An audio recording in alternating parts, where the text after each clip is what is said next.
চাউল এগুলো আল্লাহর রাস্তা দিছে কেউ না এগুলো সার্ফ এক্সেল চা খাও দুধ নাই চা নাই এগুলো কি সাবান প্যাকেটের এগুলো দেখে যা পাইছি আর ওটা ভরা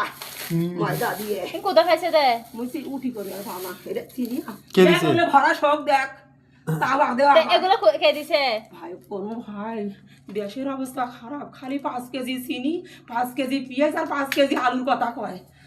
কয়টা টাকা দে ভাই 6000 টাকা পাঠিয়েছে তেগো 6000 টাকা বাধা করে আনছো আমার ছোট বস্তা কই তেগো তুমি কিনে আনছো ওই যে বস্তা এই যে হ্যাঁ দেখ বল মিছা কথা কম ওই মুড়ি আনছো মুড়ি মুড়ি দিয়া চা খাও মুড়ি খালে দত দিও পারে মুড়ি খাও ভাজিস দেখিস না বাদাম ভাজছো চাউল ভাজছো ওই পটে পটে সব ডাক্তার নেই কি অবস্থা এখন এলে এখন ঈদের পরে দিনে তো ঠ্যাঙে বসে লোকা ফ্রিজ কিনিম ওরে আল্লাহ 100 টাকা দিবে কি ঠ্যাঙে 100 টাকা দিন করিস কেন খরচ করি আনু ওই যে চুল ফাটকারি পয়সা তো কেলা খাতে পানি যেতে গুলে কত এই তো গুলে পানি ভাই ডাক্তার নেই এগুলো কি ডাক্তার দিছে দে না তা তোমরা বলে ভাই আমার ভাই জনতা ব্যাংকের মধ্যে ধানমন্ডি থাকে কোন ভাই দেশের অবস্থা খারাপ খালি এ তোমার ভাই দিছে দে না 4 কেজি খালি চিনি নাই আর একটা এই মা 4 কেজি খালি